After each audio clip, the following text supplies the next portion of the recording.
Yo les pido que abran de nuevo sus Biblias en Romanos capítulo 6. Pero antes, hermanos, vamos a orar. La mayoría de los exégetas de la palabra de Dios entienden que pocos pasajes pueden ser más importantes para la vida cristiana que Romanos 6.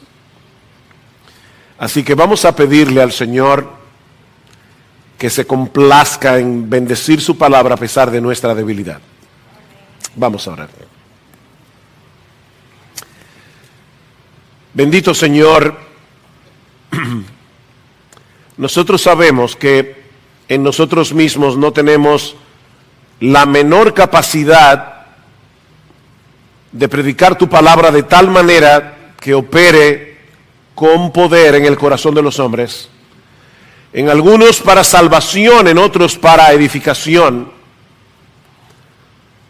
Por eso, Señor, una vez más te rogamos, te suplicamos que vengas hoy y nos des entendimiento y nos ayudes a abrazar con gozo, con deleite estas verdades. Ayúdanos a vivir conforme a estas verdades, porque te lo pedimos en el precioso nombre de Jesús. Amén.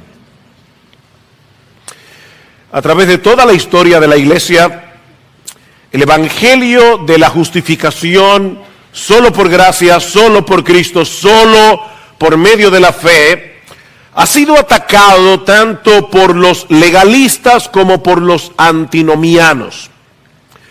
Los legalistas son aquellos que piensan que en última instancia nos ganamos el favor de Dios a través de nuestros méritos, por medio de nuestra obediencia, y ellos piensan que la doctrina de la justificación por la fe sola, sin las obras de la ley, promueve el pecado.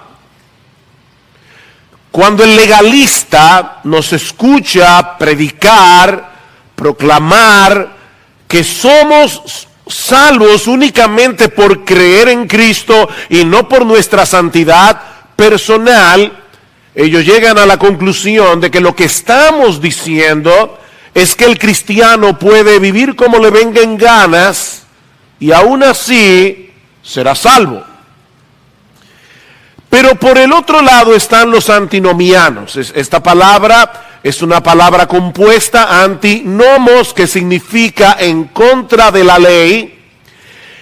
Y los antinomianos piensan que eso es precisamente lo que el evangelio enseña. Somos salvos por gracia, no por obras. Ya Cristo obedeció la ley en nuestro lugar. Y por lo tanto, ya yo no tengo que preocuparme por eso. Por supuesto, esto más que una creencia formal, es una actitud del corazón. La gracia, todo es por gracia, ya yo no me preocupo. Yo no me afano, es por gracia. Mis hermanos, ese es el error que Pablo va a comenzar a corregir a partir del capítulo 6 de su carta a los romanos. Si ustedes quieren sintetizar la carta de Pablo a los romanos, por lo menos los primeros 8 capítulos, pueden resumirlo de esta manera. 1:18 a 3:20, el tema es condenación. 3:21 a 5:21, el tema es justificación. 6 al 8, santificación. Ese es el resumen de la carta de Pablo a los romanos, los primeros 8 capítulos. Condenación, justificación, santificación. Al final del capítulo anterior, que consideramos la semana pasada, Pablo concluye diciendo que donde abundó el pecado, ¿qué dice Pablo? Sobreabundó la gracia. Era para ver si estaban despiertos. Donde abundó el pecado, sobreabundó la gracia. Bueno, la conclusión, que parece más lógica para los antinomianos, es que debemos pecar más para que podamos ver brillar la gracia con más esplendor. Noten otra vez el versículo 1. ¿Qué diremos entonces? continuaremos en pecado para que la gracia abunde. Ven el punto. O sea, Pablo acaba de decir, donde abundó el pecado, sobreabundó la gracia. Bueno, entonces la conclusión más lógica es, vamos a pecar más para que la gracia abunde más. Mientras más pecamos, mayor gracia. La lógica del evangelio, mis hermanos, es absolutamente diferente. Porque la misma gracia de Dios que perdona nuestros pecados, también nos liberta de la esclavitud del pecado para que podamos vivir para Él, para que podamos vivir en santidad. No somos salvos por la fe, más nuestras obras, por la fe, más nuestros méritos, por la fe, más nuestra obediencia a los mandamientos de Dios. No, es solo por gracia, es solo por Cristo, es solo por medio de la fe. Pero mis hermanos, todo aquel que es justificado también es santificado. La santificación es el resultado de la justificación. De ahí la reacción, yo diría casi emocional de Pablo cuando dice en el versículo 2, de ningún modo. Y esa es una expresión muy fuerte en el texto griego. Yo creo que de ningún modo no expresa exactamente lo que ese texto dice, pero es como de ninguna manera, eso es imposible, eso es una incongruencia absoluta. El que no está siendo santificado nunca ha sido justificado. Mis hermanos y aquellos que son miembros de Iglesia Bíblica del Señor Jesucristo, mira, tú puedes tener 25 años, 30 años en la membresía de esta iglesia. Si tú no estás siendo santificado, tú nunca fuiste justificado y vas camino al infierno con todo y tu membresía. Eso es básicamente lo que Pablo nos enseña en este pasaje. Porque la fe que salva nos une a Cristo. La unión con Cristo es el centro de este texto. De hecho, me vi tentado a titular este sermón de esa manera, nuestra unión con Cristo. Porque es de eso que habla este pasaje. La fe que salva nos une a Cristo. Y debido a esa unión con Cristo, somos progresivamente transformados por el poder del Espíritu para que cada vez más nos parezcamos más a Él y menos a nosotros. Eso es básicamente lo que Pablo nos enseña en este pasaje. Y precisamente quiero comenzar. Mi primer encabezado es hablando acerca de nuestra unión con Cristo, porque si no entendemos esa parte, no vamos a entender todo lo demás. Dios nos ha unido a Cristo desde el instante en que creímos en Él. Vean una vez más los versículos 1 al 3. ¿Qué diremos entonces? ¿Continuaremos en pecado para que la gracia abunde? De ningún modo. Nosotros que hemos muerto al pecado, ¿cómo viviremos aún en él? ¿O no sabéis que todos los que hemos sido bautizados en Cristo Jesús, hemos sido bautizados en su muerte? Esta tarde, como ya se avisó, vamos a tener un bautismo en nuestra iglesia, así que vamos a tener la oportunidad de ver un ejemplo en vivo de lo que Pablo nos está enseñando en este texto. Todo verdadero cristiano debe bautizarse. Ahora, ¿qué es lo que el bautismo simboliza? Mis hermanos, lamentablemente, muchos ven el bautismo en función de nosotros. ¿Qué significa el bautismo? Bueno, que yo he creído en Cristo y por lo tanto ahora yo estoy dando testimonio público de mi fe. Y es verdad que en el momento en que una persona se bautiza, está dando testimonio público de su fe en el Señor Jesucristo. Pero lo que el bautismo simboliza no es lo que nosotros hacemos al creer, sino lo que Dios hizo al unirnos a Cristo por el poder de su Espíritu Santo. Es por eso, mis hermanos, que todos los verbos que están en los versículos 3 al 7, Todos están en voz pasiva. Y como yo sé que algunos hace mucho que pasaron por el colegio, déjenme recordarles que en la voz pasiva el sujeto recibe la acción del verbo. Él es pasivo. Él recibe la acción. Vean una vez más, versículo 3. ¿O no sabéis que todos los que hemos sido bautizados en Cristo, hemos sido bautizados en su muerte? Por tanto, hemos sido sepultados con Él por medio del bautismo para muerte, a fin de que como Cristo resucitó de los muertos por la gloria del Padre, así también nosotros andemos en vida nueva, porque si hemos sido unidos en Él, en la semejanza de su muerte, ciertamente lo seremos también en la semejanza de su resurrección, sabiendo esto, que nuestro viejo hombre fue crucificado con Él para que nuestro cuerpo de pecado fuera destruido, a fin de que ya no seamos esclavos del pecado, porque el que ha muerto ha sido libertado del pecado. ¿Cuál fue tu participación en todo eso? Dios te mató, Dios te crucificó, Dios te resucitó. Decía Juan Calvino en sus instituciones que el bautismo, a mí me llamó la atención esto, el bautismo da testimonio a nuestra fe. No somos nosotros solamente los que estamos dando testimonio, es Cristo también el que está dando testimonio a través del bautismo. El bautismo, dice Calvino, da testimonio a nuestra fe de que no solo somos injertados en la muerte y la vida de Cristo, sino que somos unidos a Él de tal manera que nos hace participantes de sus bienes. El bautismo, los hermanos que se van a bautizar esta tarde, el bautismo le va a decir algo a la fe de ellos. Y no solo ellos van a decirnos algo a nosotros. Y mis hermanos, ese es un concepto vital para entender de qué se trata la vida cristiana. De hecho, llama la atención que de las 13 cartas del Nuevo Testamento que se atribuyen al apóstol Pablo, en ninguna de ellas Pablo se refiere a los creyentes como cristianos. No hay una sola vez en que Pablo le llame cristiano a los creyentes.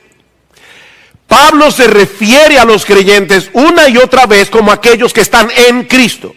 En Cristo. Expresiones como en Cristo, en Él, en el Señor, en Cristo Jesús aparecen 164 veces en las cartas de Pablo. Mis hermanos, todas las bendiciones que nosotros recibimos de parte de Dios vienen a ser nuestras únicamente porque nosotros estamos unidos a Cristo por la fe. Es de su plenitud que tomamos todos gracia sobre gracia. Él es la vid, nosotros somos los pámpanos, Él es la cabeza, nosotros somos el cuerpo. De manera que la salvación no consiste en algo que Dios nos da por causa de Cristo. No, la salvación es que Dios nos da a Cristo. No es algo que se nos da por lo que Cristo hizo, es que Dios nos da a Cristo mismo para que habite en nosotros por su Espíritu. Pablo dice en 1 Corintios capítulo 1 versículos 30 al 31, mas por Él, refiriéndose a Dios el Padre, estáis vosotros en Cristo Jesús, el cual nos ha sido hecho por Dios sabiduría, justificación, santificación y redención, para que como está escrito, el que se gloría, gloríese en el Señor. Por Él estáis en Cristo. Por supuesto, esta unión es un misterio. No podemos entender cómo es eso de que nuestra vida está unida a Cristo. De hecho, Pablo en Efesios capítulo 5 versículo 32 le llama en griego un mega misterio. Un mega misterio.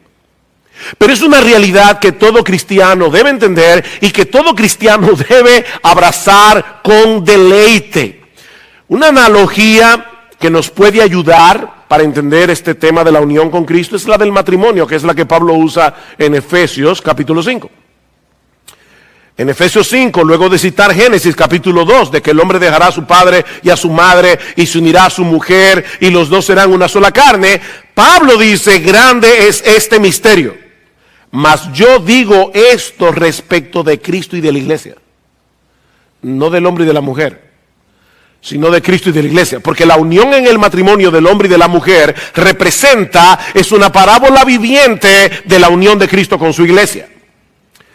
Este viernes en la noche se casaron dos hermanos, Eric y Yanni, aquí en nuestra iglesia. Hasta el pasado jueves, hace 3 días, ellos eran dos solteros que estaban comprometidos para casarse. A partir del viernes en la noche, y debido al pacto matrimonial, ellos dejaron de ser dos para convertirse en una sola carne. Increíble. El jueves eran dos. A partir del viernes en la noche eran uno. Por supuesto, Eric sigue siendo Eric, Jamie sigue siendo Jamie, pero tan pronto firmaron el acta matrimonial, sus vidas quedaron unidas de tal manera la una con la otra, tanto en un sentido legal como práctico, que ahora se pertenecen entre sí. Están realmente unidos el uno al otro como la cabeza y el cuerpo. Y ya nadie los puede decapitar.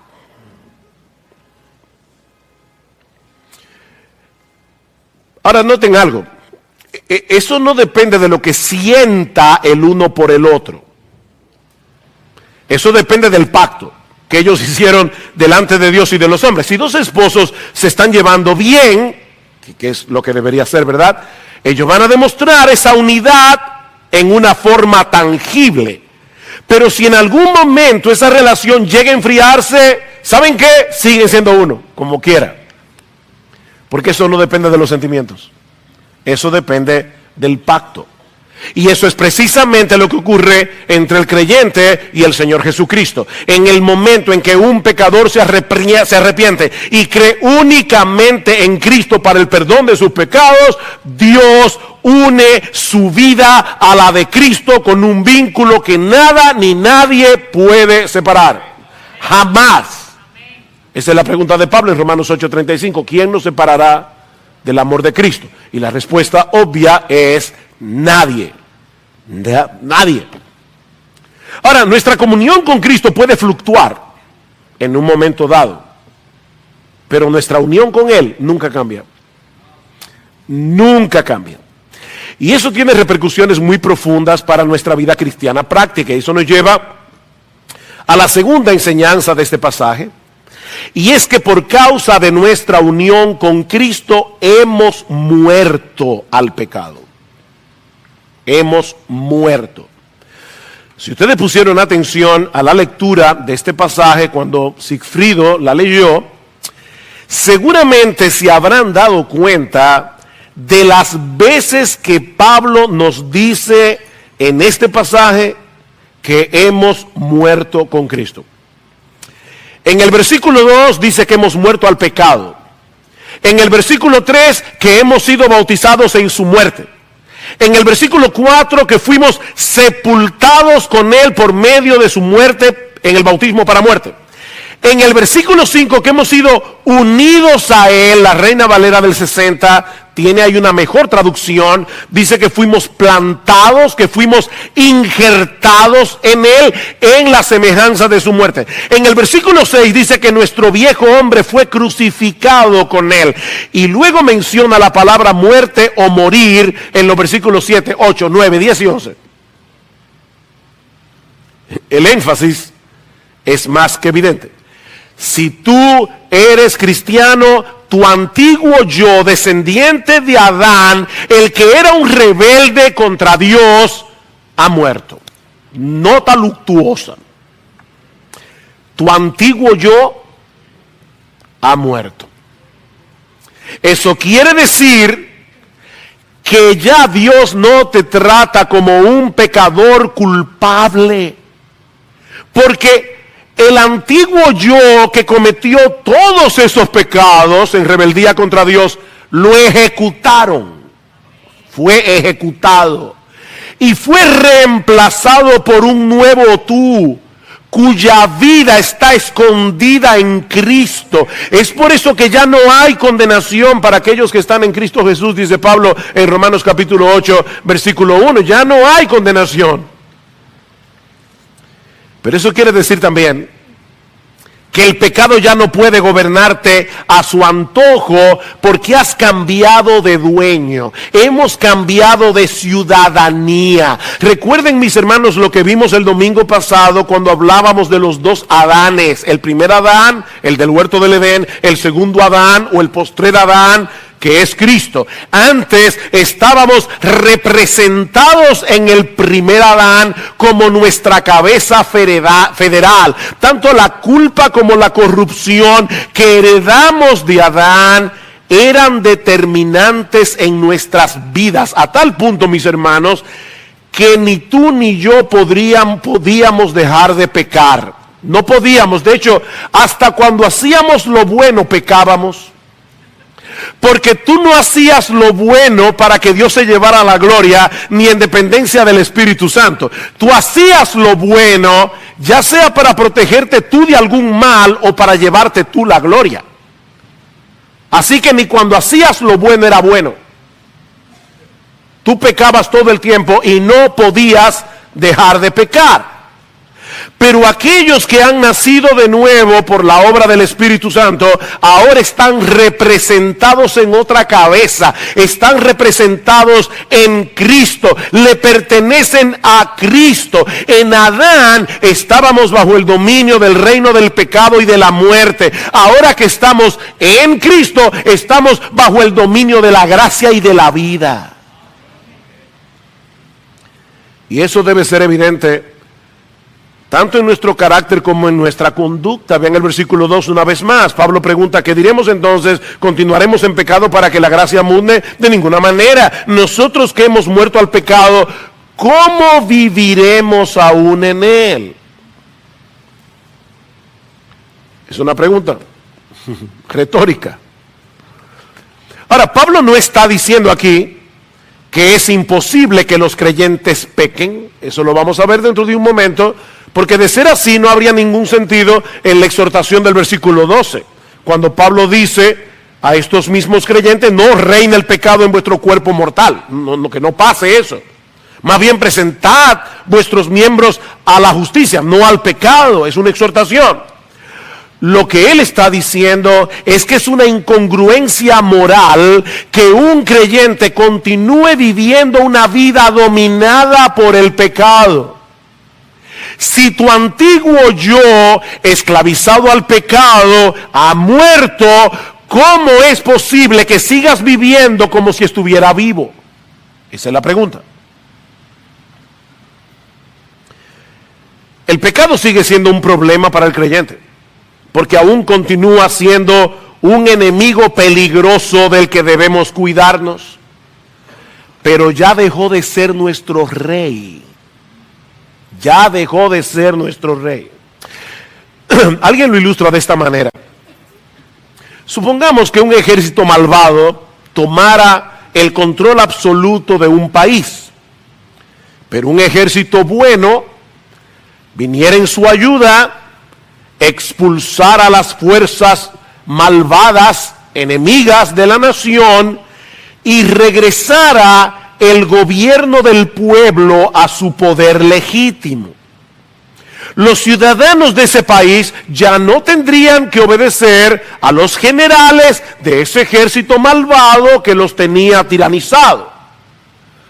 Pero ¿qué pasaría si esos soldados enemigos se fueran a vivir a las montañas en la frontera de ese país fuertemente armados? Bueno, esa guerrilla podría tratar de crear caos para el nuevo gobierno legítimo. De hecho, frecuentemente podría imponer su voluntad en una parte del país, aunque nunca podría tomar el poder de nuevo. La pregunta de Pablo es, en una circunstancia como esta, ¿por qué querrían los ciudadanos de esa nación volver a esclavizarse otra vez al poder del enemigo? Ven, los que hemos muerto al pecado, ¿cómo viviremos aún en él? Es imposible que un verdadero creyente quiera regresar a su antigua vida de completa rebeldía contra Dios, porque su antiguo yo ha muerto y ha sido libertado de esa esclavitud. El creyente desea de corazón hacer la voluntad de Dios, y cuando peca, siente vergüenza por haber pecado y es traído de nuevo al arrepentimiento. Vean una vez más los versículos 6 y 7. Dice Pablo: sabiendo esto, que nuestro viejo hombre fue crucificado con él, para que nuestro cuerpo de pecado fuera destruido, a fin de que ya no seamos esclavos del pecado, porque el que ha muerto ha sido libertado del pecado. Yo sé que la Reina Valera dice justificado del pecado. Las dos ideas pueden fundirse aquí, porque todo el que ha sido justificado del pecado ha sido libertado del pecado. Esa palabra que se traduce en el versículo 6 como destruido no significa aniquilado. Es una palabra griega que significa hecho inoperante. Lo que Pablo parece estar diciendo en estos dos versículos es que nuestra vieja naturaleza, descendiente de Adán, esclavizada al pecado, fue crucificada con Cristo para que el pecado no continúe encontrando libre expresión en nuestro cuerpo. Por eso le llama el cuerpo pecaminoso carnal. El pecado obra a través de nuestro cuerpo. Pero como nuestro viejo ego, dominado por el pecado, ha muerto, nuestro cuerpo ya dejó de ser un terreno fértil para que la hierba mala del pecado siga creciendo libremente en ese huerto. ¿Ven el punto? Consecuentemente, dice Pablo, ya no podemos seguir sirviendo al pecado como si fuera nuestro rey. Versículo 7. Porque el que ha muerto ha sido libertado del pecado. El pecado nos tienta, el pecado nos seduce, el pecado todavía ejerce una fuerte presión sobre nosotros. Pero mis hermanos, el pecado no puede obligarnos a pecar. No puede obligarnos a pecar.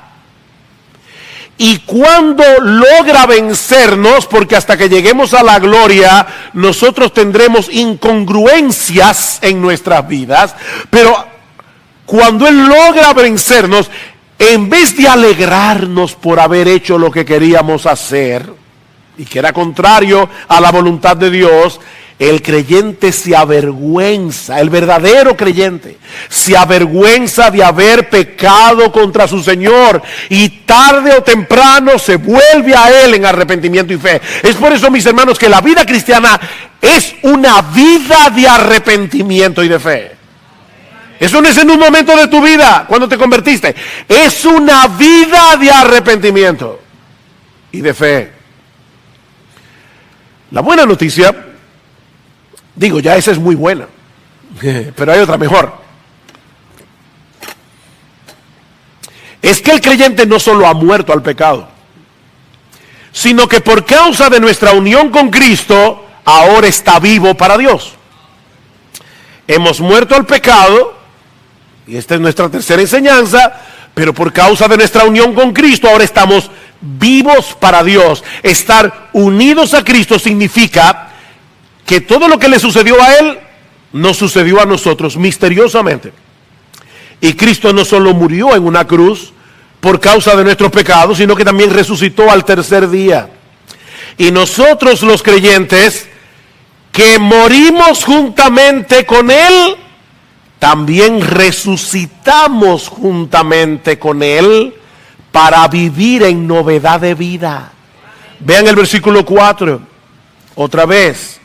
Por tanto, hemos sido sepultados con Él por medio del bautismo para muerte, a fin de que como Cristo resucitó de los muertos por la gloria del Padre, Dios el Padre envió su poder todopoderoso que lo hace a Él glorioso para resucitar a Jesús, y ese mismo poder omnipotente que levantó a Cristo de la tumba también obró en nuestro corazón cuando estábamos muertos en nuestros delitos y pecados, de tal manera que por esa misma gloria del Padre así también nosotros andemos en novedad de vida. Wow, qué glorioso evangelio. Los cristianos hemos resucitado juntamente con Cristo, de manera que a pesar de que el pecado todavía mora en nosotros, increíblemente en nuestro corazón queremos vivir para la gloria de Dios. Es una lucha, pero en medio de esa lucha queremos vivir para la gloria de Dios. Pablo dice en 2 Corintios capítulo 5 versículo 17, somos una nueva creación. La Reina Valera dice, si alguno está en Cristo, nueva criatura. El texto griego dice, somos una nueva creación en Cristo, y por lo tanto, mis hermanos, tenemos nuevos afectos, tenemos nuevas inclinaciones, tenemos nuevos deseos. ¿No es así? Y aunque sea de manera incipiente, el fruto del Espíritu debe ser visible en nuestras vidas. Amor, gozo, paz, paciencia, benignidad, bondad, fe, mansedumbre y dominio propio, templanza. Todos debemos seguir creciendo en cada una de esas virtudes, pero la obra del Espíritu en cada creyente es formar esas virtudes en nosotros para que nos parezcamos cada vez más a Cristo, que es el retrato perfecto de Gálatas 5:23. Cristo es el fruto del Espíritu. Ese es su carácter. ¿Sabe lo que eso nos enseña, mis hermanos? Que el cristiano no se distingue primariamente por lo que no hace. Hay personas que piensan en la santidad en función de lo que no hace. Yo no hago esto, yo no voy aquí, yo no voy allá. No, mis hermanos. Lo que distingue al cristiano son las cosas que hace, con el deseo expreso de que Dios sea glorificado en su vida y otros sean beneficiados. Eso es lo que distingue a un cristiano. Seguimos teniendo una lucha, porque vivimos para Dios en un cuerpo pre-resucitado y pre-glorificado. Nosotros todavía no hemos resucitado, todavía no hemos sido glorificados, pero aguardamos la llegada de aquel día en que nuestros cuerpos sean glorificados, todas las células cancerosas del pecado sean eliminadas, de modo que podamos vivir para Dios sin impedimento en un cuerpo sin pecado. Amén. Versículo 5. Porque si hemos sido unidos a Él en la semejanza de su muerte, me encanta esta frase, ciertamente lo seremos. Hay una certidumbre en eso. Ciertamente lo seremos también en la semejanza de su resurrección. Tú puedes estar absolutamente seguro de eso. Versículo 6. Sabiendo esto, otra vez, certeza, que nuestro viejo hombre fue crucificado con Él para que nuestro cuerpo de pecado fuera destruido, a fin de que ya no seamos esclavos del pecado. De nuevo, Pablo está diciendo, no podemos seguir sirviendo al pecado porque ahora tenemos otro dueño. Versículo 9. Sabiendo que Cristo, habiendo resucitado de entre los muertos, no volverá a morir, ya la muerte no tiene dominio sobre Él, porque en cuanto Él murió, murió al pecado de una vez para siempre, pero en cuanto vive, vive para Dios. Así también vosotros consideraos muertos para el pecado, pero vivos para Dios en Cristo Jesús. vivos para Dios. La muerte de Cristo es un evento único e irrepetible, pero el resultado de su resurrección permanece para siempre. Él murió en un punto de la historia, pero ahora está vivo para Dios. Y así seguirá siendo por los siglos de los siglos. Bueno, lo que Pablo está diciendo aquí es que de la misma manera los cristianos en un momento murieron al pecado, al momento de la conversión, pero ahora viven para Dios por el resto de sus días, aguardando la esperanza de que la muerte no podrá retenerlos. Resucitaremos en gloria y serviremos a nuestro Dios por los siglos de los siglos. Ven, hermanos, hay una conexión aquí entre nuestra vida presente y nuestra vida futura. Déjeme ponerlo de esta manera. Es como si la vida venidera ya hubiera invadido este mundo en el momento en que Cristo inauguró su reino en su resurrección. Y nosotros, los cristianos, ya tenemos un pie en la otra vida. Este mundo está preñado de la vida venidera. Y Pablo dice en Hebreos que nosotros los cristianos ya estamos gustando los bienes de esa vida. Porque ahora tenemos vida eterna. No es que la vamos a tener. Ahora tenemos vida eterna. ¿Y saben lo que es la vida eterna? Esta es la vida eterna, que te conozcan a ti, el único Dios vivo y verdadero, y a Jesucristo, a quien has enviado. Es una relación de comunión con Dios. Nosotros fuimos resucitados para vivir para Dios. Mis hermanos, esa es nuestra nueva identidad. Estamos vivos para Dios, no para seguir viviendo para nosotros mismos. El viejo yo que vivía para sí mismo fue crucificado. De manera que la vida que ahora vives, debes vivirla para Él. El amor de Cristo nos constriñe pensando esto, que si uno murió por todos, luego todos murieron, y por todos murió para que los que viven ya no vivan para sí. Ya, olvídate de eso, ya no vivan para sí, sino para aquel que murió y resucitó por ellos. Con Cristo estoy juntamente crucificado, y ya no vivo yo, mas vive Cristo en mí, y lo que ahora vivo en la carne, lo vivo en la fe del Hijo de Dios, el cual me amó y se entregó a sí mismo por mí. Ya no vivo yo. Me preocupa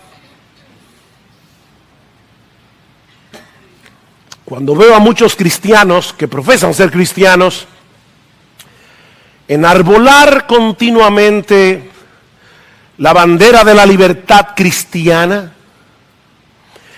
como si Cristo nos hubiera hecho libres para seguir satisfaciendo nuestros deseos. Y cuando tú le dices, hermano, no, guárdate de esto, es mi libertad cristiana. ¿Sabes lo que es la verdadera libertad cristiana? Cristo nos hizo libres al precio de su sangre para que podamos decirle que no a nuestros deseos pecaminosos, e incluso para que podamos restringirnos de cosas que, aunque son legítimas, pueden hacerles daño a nuestras almas o pueden dañar las almas de otros. Eso es libertad cristiana. Verdadera libertad. Cristo nos libertó de la esclavitud del yo para que podamos hacer eso. Decirle que no a nuestros pecados y decirle que no a cosas que tal vez sean legítimas, pero que no nos ayudan para correr mejor nuestra carrera. Y yo confío en que en tu corazón y en tu conciencia tú sabes cuáles son esas cosas.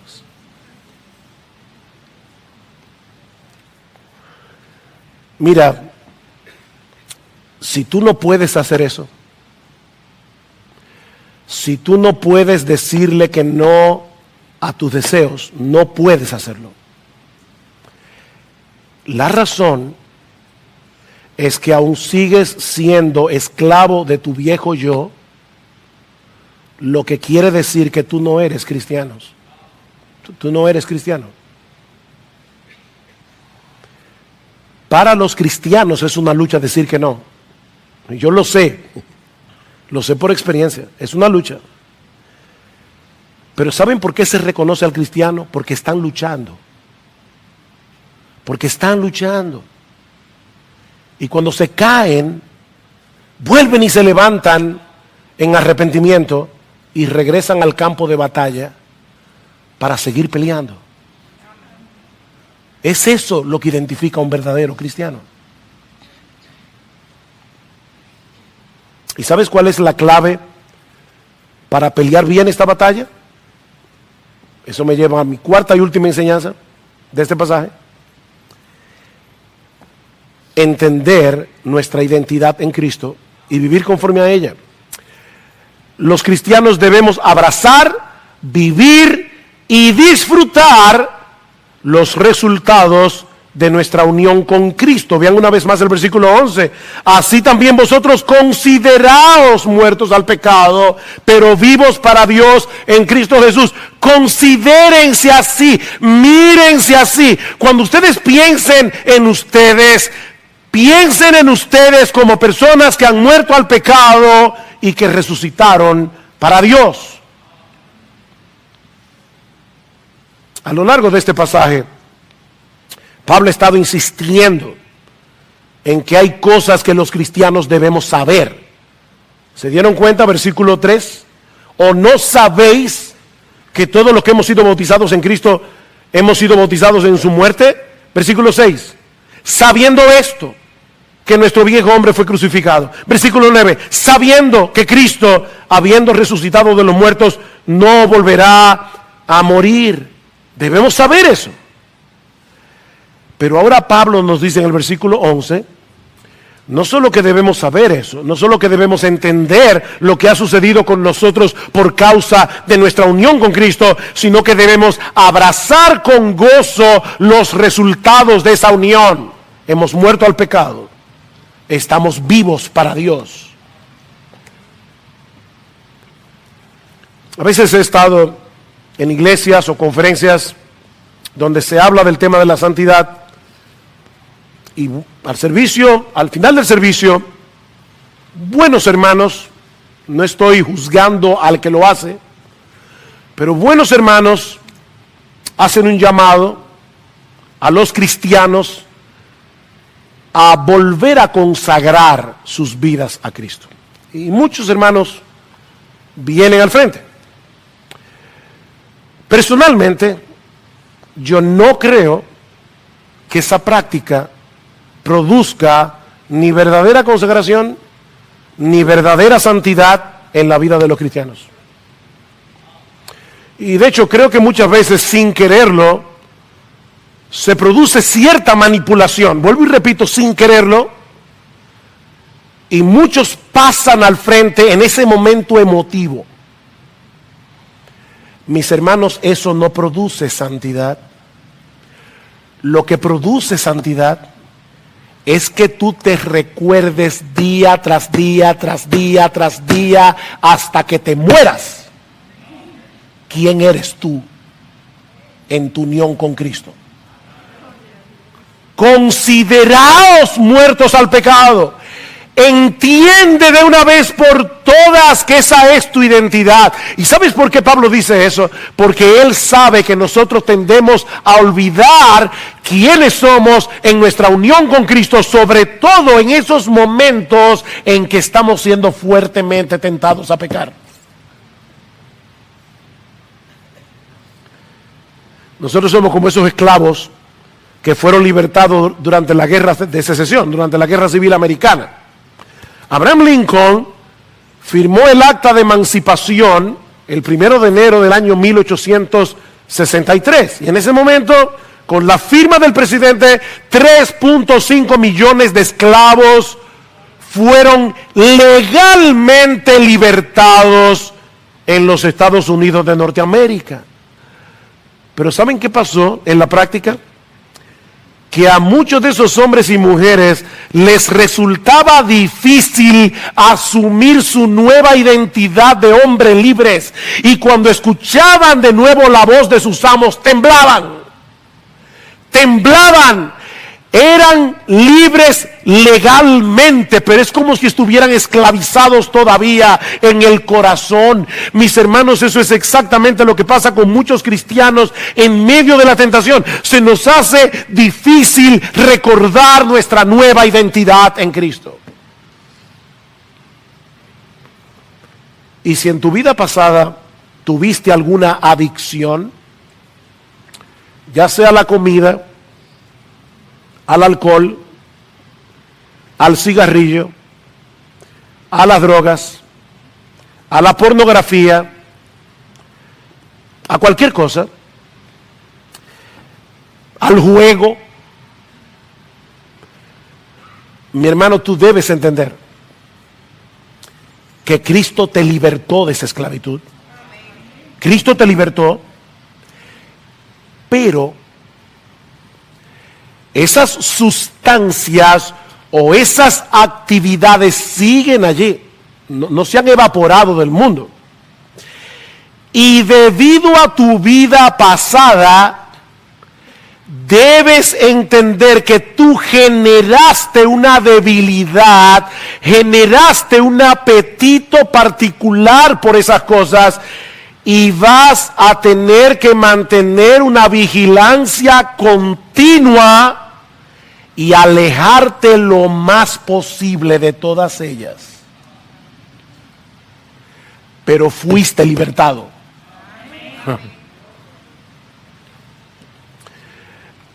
Nosotros le llamamos hoy a esas cosas adicción o adicciones. La Biblia le llama idolatría. La adicción es una idolatría a ciertas cosas.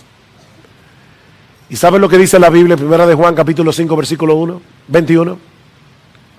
Hijitos míos, huid de la idolatría. No basta con que tú tengas la enseñanza de Romanos 6 en tu cabeza. Sal huyendo. Sal huyendo. Esas cosas siguen siendo problemáticas para ti. Aléjate lo más posible. Pero sobre todas las cosas recuerda continuamente tu bautismo. Recuerda lo que esa ceremonia dice acerca de tu nueva realidad en Cristo. Estamos unidos a Él por la fe y debido a esa unión hemos muerto al pecado y estamos vivos para Dios. Eso es una realidad. Hemos muerto y estamos vivos. ¿Qué debemos hacer ahora? Versículo 12.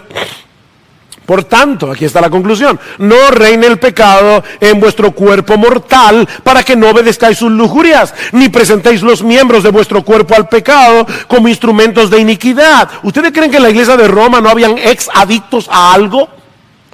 Esa era una sociedad pagana llena de vicios.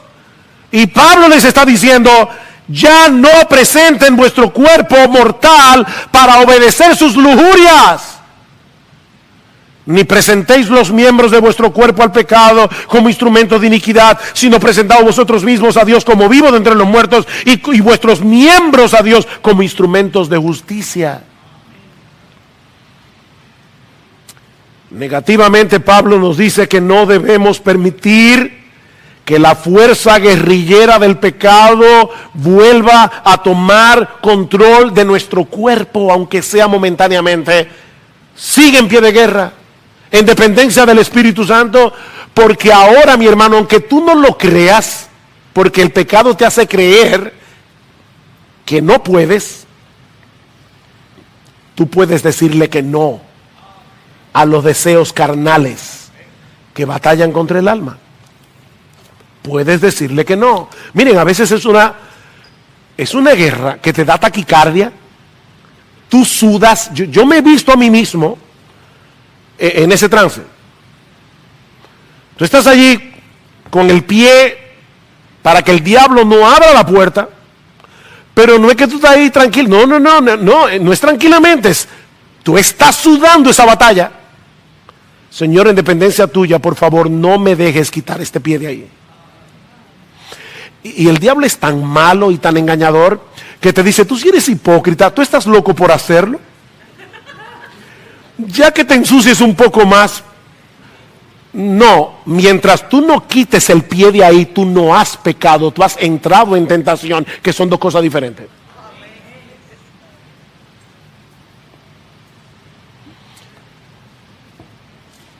Si has caído, arrepiéntete. Arrepiéntete, confía en la promesa del perdón divino y vuelve a correr la carrera. Mi hermano, no te dejes paralizar por tus fracasos pasados, porque esos fracasos no redefinen lo que ahora eres en Cristo. Y recuerda que algún día esa lucha terminará. Algún día esa lucha terminará. Yo sé que tú estás peleando, yo sé que no es fácil, pero estás en el ejército del vencedor. Pero mientras tanto sigue peleando. Sigue peleando. Ahora, no basta con este aspecto negativo de la santidad. Positivamente, dice Pablo, debemos poner nuestras vidas al servicio de Dios, reconociendo que estamos vivos por causa de Él, para vivir para Él y para servirle a Él. Recuerden, mis hermanos, eso es lo que caracteriza a un cristiano. No es lo que no hace, es lo que hace. Es lo que hace. Me encantó esta mañana leyendo en mi devocional Segunda de Crónicas, capítulo 17, hablando de Josafat, en la Biblia de las Américas, dice que él se entusiasmó en los caminos del Señor. Me encantó esa frase. Se entusiasmó en los caminos del Señor. ¿Tú crees que eso no es posible para ti? Entusiasmarte en el camino del Señor. Que sea lo que te entusiasme vivir para Él, servirle a Él, hacer su voluntad, bendecir a otros en la iglesia. O si algunos aquí se propusieran en el 2020, yo quiero vivir para Dios, sirviéndole a su pueblo conforme a los dones que Dios me dio. Ya no voy a seguir sentado en la iglesia calentando bancos. Y óyeme, tú no tienes que estar en un ministerio formal para hacer eso. Busca cristianos aquí que necesitan urgentemente, nuevos creyentes, que necesitan urgentemente ser discipulados. Nadie lo verá, pero Dios lo verá y estarás edificando a su iglesia. Yo me sorprendo cada vez que escucho a una persona decir, es que yo no encuentro lugar donde servir en la iglesia, que tú no encuentras lugar donde... Pero mira a tu alrededor, mi hermano. La cantidad de gente que hay aquí que necesita servicio. ¿O tú crees que hay que ser maestro de escuela dominical, o cantar bien, o tocar el piano? No.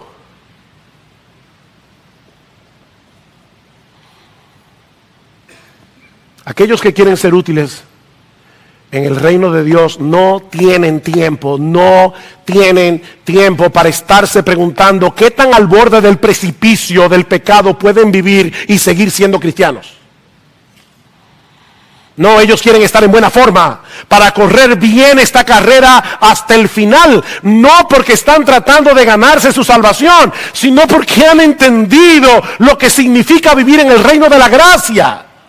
Eso es gracia. Lo otro es una desgracia. Ampararse en la gracia para vivir como te dé la gana, eso no es gracia, eso es una desgracia. Versículo 14. Porque Pablo cierra su argumento aquí. El pecado no tendrá dominio sobre vosotros, pues no estáis bajo la ley, sino bajo la gracia. ¿Ven? La gracia no es para que peques, es para que no peques. Wow, miren, yo creo que la mejor explicación de ese texto está en Romanos 7, 4 al 6. Pero yo no puedo buscarlo por causa del tiempo. Pero vean en su casa, Romanos 7, 4 al 6. O mejor, Romanos 7, 1 al 6. Es la mejor explicación de ese texto. Ahí dice claramente que nosotros morimos al marido que teníamos. Un nuevo marido nos resucitó para que vivamos para Él y demos frutos para Dios. Estar bajo la ley es estar bajo la obligación de cumplir la ley. Toda criatura de Dios tiene que cumplir la ley. Pero no tenemos la capacidad de hacerlo. No la tenemos. Es por eso que estar bajo la ley es estar bajo condenación, porque no podemos obedecer la ley. Es estar bajo el poder del pecado que hace de la ley un motivador para pecar, no para ser más santo. Pablo dice que el pecado en el impío lo estimula a pecar, la ley en el impío lo estimula a pecar increíblemente.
La razón por la que el pecado ya no puede dominar a los cristianos como antes lo hacía es porque ya no estamos bajo la ley, sino bajo el régimen nuevo de la gracia por causa de nuestra unión con Cristo. Ahora tenemos nuevos recursos para obedecer a Dios que antes no teníamos.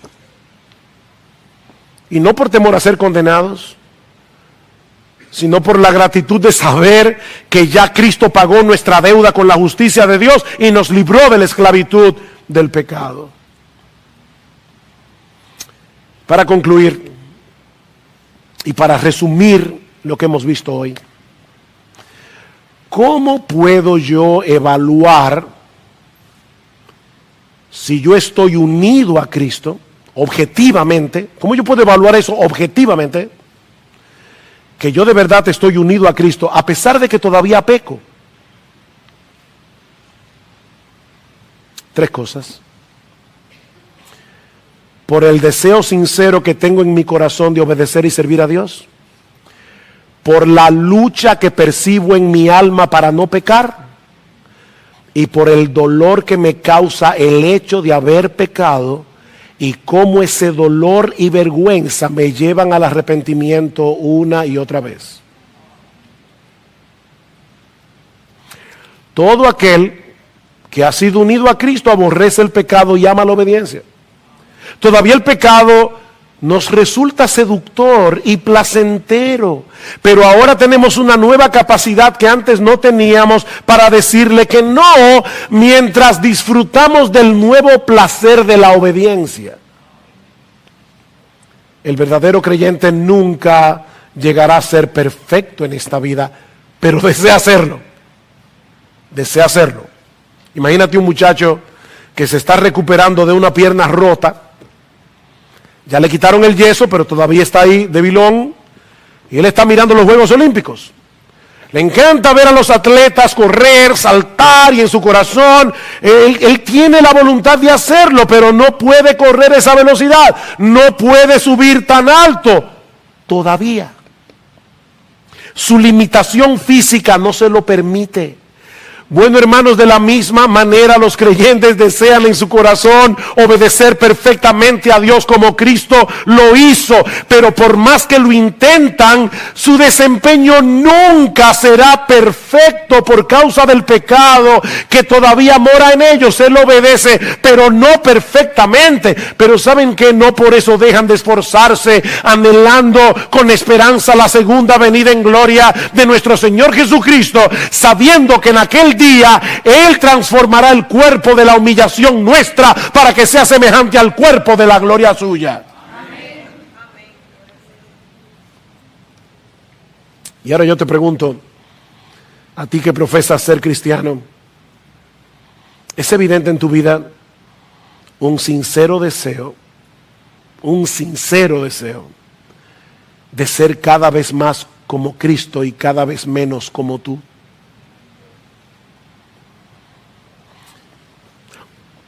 Dime una cosa, en el fondo de tu corazón, ¿anhelarías poder pecar sin ser descubierto? ¿O el pecado es algo que aborreces sinceramente, aunque todavía te resulte tan seductor? ¿Puedes percibir en ti un deseo genuino de obedecer los mandamientos de Dios, aunque percibes al mismo tiempo la resistencia del pecado que mora en tu corazón para que no lo obedezcas? Hay esa tensión en ti, esa lucha. Los deseos de la carne contra el espíritu, los deseos del espíritu contra la carne. ¿Tú entiendes de qué que hemos estado hablando aquí? Porque lo has vivido en tu experiencia cristiana. Bueno, si es así, dale gracias al Señor. Dale gracias. Ampárate una vez más en el Evangelio de Cristo con la esperanza gloriosa de que pronto, muy pronto, estaremos disfrutando de la presencia bendita de nuestro amado, glorioso y hermoso Salvador y Señor, y nuestra lucha habrá terminado para siempre. Amén. Para siempre. Wow, para siempre. Pero si no es así, yo te invito en esta mañana a que vengas a Cristo en arrepentimiento y fe, con la disposición a divorciarte de tu vida de pecado. Óyeme, tú no puedes divorciarte de tu vida de pecado, pero ven con la disposición a divorciarte, confiando en Cristo y no en ti para hacer ese divorcio efectivo. Confía únicamente en la vida perfecta de Cristo y en su muerte en la cruz por nuestros pecados. Eres un esclavo que necesita libertad. Eres un enemigo que necesita reconciliación.